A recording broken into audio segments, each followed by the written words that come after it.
सभी को नमस्कार। संस्कृत ऑनलाइन चैनल पर आप सभी का मैं सीमा एक बार फिर से बहुत बहुत स्वागत करती हूँ। आज हम एक नया विषय इस वीडियो में करेंगे। आप सब श्लोक पढ़ते हैं। श्लोकों का जब हम हिंदी अर्थ करते हैं तो आप सब जानते हैं कि हमें उसका अन्वय करना पड़ता है, क्योंकि बिना अन्वय किए हम श्लोकों का हिंदी अर्थ ठीक से नहीं कर पाते। यही आज का हमारा विषय है, अन्वय। अन्वय का एक प्रश्न जो है वो आपकी परीक्षा में पूछा जाता है, 9वीं 10वीं दोनों कक्षाओं में। तो दोनों ही कक्षाओं के लिए वीडियो बनाई गई है और दोनों ही कक्षाओं के पाठों से यहाँ पर जो सामग्री है वो ली गई है। तो सभी बच्चे इस वीडियो को ध्यान से देखेंगे और पूरा देखेंगे ताकि आपको ये जो विषय है अच्छे से समझ में आ सके। तो शुरू करते हैं आज का विषय, अन्वय। सबसे पहले हम ये जानते हैं कि ये प्रश्न किस तरीके से हमारे सामने परीक्षा में पूछा जाता है। देखिए, सबसे पहले श्लोक जो है आपकी पाठ्य पुस्तक से ही आएगा। इस प्रश्न में श्लोक आपके सामने आएगा और वो आपकी पाठ्य पुस्तक जो शेमुषी पाठ्य पुस्तक है उसमें से ही पूछा जाएगा। और श्लोक में रिक्त स्थान दिए जाते हैं। जो प्रश्न आएगा उसमें आपको रिक्त स्थान दिए जाएंगे और जितने रिक्त स्थान होते हैं उतने ही मंजूषा में शब्द दिए जाते हैं। और सबसे अच्छी बात यह है कि आपके सामने मंजूषा के शब्द दिए जाते हैं, ठीक है, और उन मंजूषा के शब्दों से आपको रिक्त स्थान की पूर्ति करनी होती है। अर्थात एक तरीके से जो श्लोक होता है आपका, उसी में से वो शब्द निकालकर मंजूषा में दिए जाते हैं और आपको उन्हें सही जगह पर भरना होता है। तो इस तरीके से ये प्रश्न आपकी परीक्षा में पूछा जाता है। हैं कि कौन सी ऐसी महत्वपूर्ण बातें हैं जो हमें इस प्रश्न को करने से पहले पता होनी चाहिए। सबसे पहले श्लोक का हिंदी अर्थ याद करें। अर्थात कोई भी श्लोक, एक तो आपके श्लोक वाले पाठ होते हैं, इसके अलावा जो आपके कहानी वाले पाठ होते हैं या नाटक वाले पाठ होते हैं उनमें भी श्लोक आते हैं बीच बीच में। तो आपको सभी पाठों को अच्छे से पढ़ना है, सभी श्लोकों का हिंदी अर्थ अच्छे से आपको आना चाहिए, क्योंकि जब तक आपको हिंदी अर्थ नहीं आता होगा आप उन शब्दों का अर्थ नहीं समझ पाएंगे जो मंजूषा में भी दिए हुए हैं। दूसरा है कि श्लोक जो है आपके सामने जो आता है उसमें कर्ता, कर्म व क्रिया क्या किससे नहीं होते, क्रम के अनुसार नहीं होते हैं। अर्थात जब हमें हिंदी करनी होती है तो हम देखते हैं कि ये कर्ता है, ये क्रिया है, कर्म है, उसके अनुसार हम श्लोक की हिंदी करते हैं। लेकिन श्लोक में वो क्रम से नहीं दिए जाते हैं और अन्वय इसीलिए किया जाता है उनका, ताकि हम श्लोक को क्रम से लिख सकें और उसका हिंदी अर्थ अच्छे से समझ सकें। तो ये दोनों चीजें आप पहले से ध्यान रखेंगे, श्लोकों को अच्छे से समझ लें, उसका हिंदी अर्थ अच्छे से समझ लें, ताकि जब परीक्षा में आपके सामने कोई भी श्लोक आएगा तो आप उसको अच्छे से हल कर पाए। पहला जो उदाहरण मैंने लिया है श्लोक का वो 9वीं कक्षा से लिया है। देखिए, जैसे प्रश्न आपके सामने आया, अधोलिखितस्य श्लोकस्य अन्वयं मंजूषा पद सहायतया पूरयत। नीचे लिखे गए श्लोक का जो अन्वय है वो मंजूषा के पदों की सहायता से आपको पूरा करना है। श्लोक आया है, देखते हैं। वृत्तम यत्नेन संरक्षेत वित्तमेति च याति च अक्षीणो वित्ततः क्षीणो वृत्ततस्तु हतो हतः। ये श्लोक आया है। तो हम इसकी पहले हिंदी अर्थ करके देखेंगे। वृत्तम यत्नेन संरक्षेत। वृत्तम, वृत्त क्या होता है, चरित्र को, यत्नेन प्रयत्न पूर्वक, संरक्षेत उसकी रक्षा करनी चाहिए। वित्तम एति च याति च। वित्तम क्या होता है, धन, क्योंकि धन जो है वो तो एति आता है, याति च और चला जाता है। अर्थात जो चरित्र है वो बहुत ही महत्वपूर्ण है, उसकी हमें हमेशा ही रक्षा करनी चाहिए। धन तो आता है और चला जाता है। अक्षीणो वित्ततः, वित्ततः का अर्थ है धन से, अक्षीणो रहित। आपने देखा यहाँ पर हम अन्वय कर रहे हैं, पहले हमने वित्ततः का अर्थ किया है, अक्षीणो वित्ततः लिखा हुआ था, लेकिन हमने हिंदी अर्थ करने के लिए पहले वित्ततः अक्षीणो हो, धन से। अक्षीणो का अर्थ है रहित। अगर कोई व्यक्ति धन से रहित हो जाता है तो उसको उसके ऊपर इतना प्रभाव नहीं पड़ेगा, वो कम में भी गुजारा अपना कर सकता है।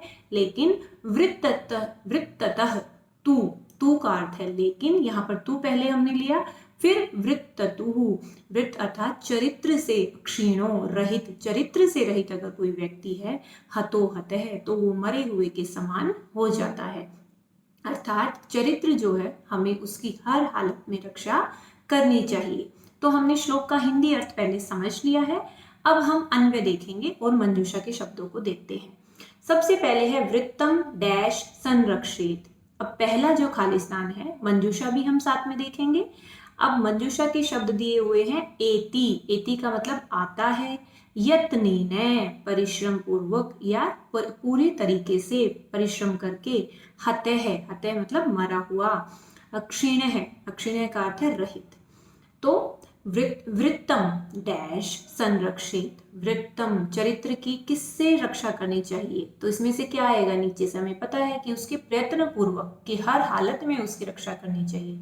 तो सबसे पहले आ जाएगा यत्नेन, ये इसका उत्तर होगा, वृत्तम यत्नेन संरक्षित। आगे है वित्तम डैश याति च, धन जो डैश याति, याति मतलब चला जाता है, तो उससे पहले क्या शब्द आया था, आता है और चला जाता है। तो आती के लिए आने के लिए कौन सा शब्द आया है, एति, वित्तम, तो दूसरे में आएगा एति आता है और याति च चला जाता है। आपको उतना ही शब्द लिखना है, जैसे आप श्लोक में अगर देखेंगे तो एति च लिखा हुआ है, आपको एति च नहीं लिखना, क्योंकि मंजूषा में सिर्फ एति लिखा हुआ है, आपको वही लिखना है। ये चीज आप ध्यान रखेंगे। कई बच्चे श्लोक को ही पूरा लिख देते हैं, वो आपका गलत उत्तर हो जाता है। सिर्फ मंजूषा के शब्दों को आपको भरना है। तो इसमें एति आ गया। आगे है वित्ततः, धन से डैश अक्षीण है, वित्ततः डैश। अब वित्ततः क्या, क्षीण है, वित्ततः अर्थात धन से रहित अगर कोई व्यक्ति है, क्षीण का अर्थ है रहित, लेकिन अक्षीण है वृत्ततो तू, अक्षीण है अगर कोई चरित्र से रहित है तो क्या हो जाएगा, वो डैश हतः है। अब आपने देखा कि वहां पर हतः शब्द बच गया है हमारा मंजूषा में, तो वहां पर हतः आएगा कि वो तो मरे हुए के समान हो जाता है। अब श्लोक में हतो लिखा हुआ है तो आप हतो ना लिखें, वो सिर्फ संधि के नियमों से शब्द चेंज हो जाते हैं, लेकिन यहाँ पर क्या आएगा, हतः शब्द ही आएगा जो मंजूषा में दिया हुआ है। अगर उसमें श्लोक से कुछ परिवर्तन है तो आप सिर्फ मंजूषा के शब्द को ही वहां पर लिखेंगे। तो आपने ये जाना कि किस तरीके से हमने यहाँ पर अन्वय की पूर्ति की है। सबसे पहले श्लोक का हिंदी अर्थ समझने का प्रयास किया, फिर हमने मंजूषा के चारों शब्दों को देखा, उसके बाद हमने अन्वय को भरना शुरू किया और एक एक शब्द को समझते गए और हम उसको भरते हुए चले जाएंगे। इसके बाद एक उदाहरण 10वीं कक्षा से लिया गया है। प्रश्न है अधोलिखितस्य श्लोकस्य अन्वय मंजूषा पद सहायतया पूर्यत। वही कि नीचे दिए गए श्लोक का जो अन्वय है वो मंजूषा के पदों से आपको पूरा करना है। श्लोक देखते हैं। संपत्तौ च विपत्तौ च महताम एक रूपता उदये सविता रक्तो रक्ताश्च अस्त समय तथा। संपत्तौ च विपत्तौ च, अब इसमें अन्वय हम कैसे करेंगे, महताम, महताम मतलब जो महान लोग हैं, वो संपत्तौ संपत्ति के समय अर्थात जब खुशहाली का समय होता है, विपत्तौ और विपत्ति के समय या दुख का समय होता है, एक रूपता एक समान रहते हैं। तो हमने अन्वय से हिंदी की उसकी। और उदय सविता रक्तो रक्ताश्च अस्त समय तथा। सविता अर्थात जो सूर्य देव हैं, उदय उदय होने के समय पर रक्त है लाल रंग के होते हैं, तथा और अस्त समय च, अस्त जब अस्त होते हैं तब भी रक्तः च, तब भी क्या होते हैं, लाल रंग के होते हैं। तो उन्होंने महान लोगों की जो है सूर्य से तुलना की है यहाँ पर श्लोक में। तो पहले मंजूषा के शब्द देखेंगे। विपत्तौ विपत्ति में, महताम महान लोग, अस्त समय अस्त होने के समय, सविता सूर्य।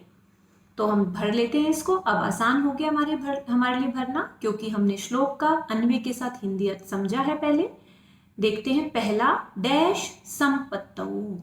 अब डैश किसके बारे में बात की गई है, तो महताम, मंजूषा में कौन सा शब्द है, महताम महान लोग, संपत्तौ संपत्ति में, डैश च और किस में, कौन सा शब्द आएगा, विपत्तौ च और विपत्ति में। ठीक है, संपत्तौ च विपत्तौ च एक रूपता भवती, एक समान हो गए। यथा डैश जिस प्रकार, उदय डैश उदय किसका उदय होता है, सविता, यथा सविता अर्थात सूर्य, उदय उदय के समय रक्ते भवती लाल होते हैं, तथा डैश च रक्ते भवती और कब होते हैं, अस्त समय, जो हमारा चौथा शब्द बच गया है, अस्त होने के समय पर भी लाल होते हैं।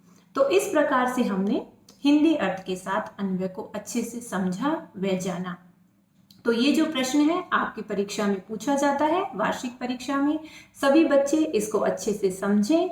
व सारे श्लोकों को जब भी आप पाठ पढ़ते हैं, आपने मेरी वीडियोस में भी देखा होगा, श्लोकों का अच्छे से हिंदी अर्थ करें। व वीडियोस को पूरा देखें ताकि आपको वो पूरा जो विषय है वो आपको पूरा समझ में आ सके। कुछ बच्चे थोड़ा सा ही आधा उसको देखकर छोड़ते हैं, तो उनको उसमें कंफ्यूजन रहती है और उनके बार बार प्रश्न भी आते हैं। तो आप उसको पूरा देखें। वह कुछ जो व्याकरण के विषय हैं वो आपको 2-3 बार देखने की आवश्यकता हो सकती है, तो 2-3 बार देखें, उनका लिख कर भी अभ्यास करें। और मैं आशा करती हूँ आप सबको व्याकरण के विषय अच्छे से समझ में आ जाएंगे, कोई भी समस्या आपको नहीं आएगी। आप सभी को परीक्षाओं के लिए मेरी तरफ से बहुत बहुत शुभकामनाएं।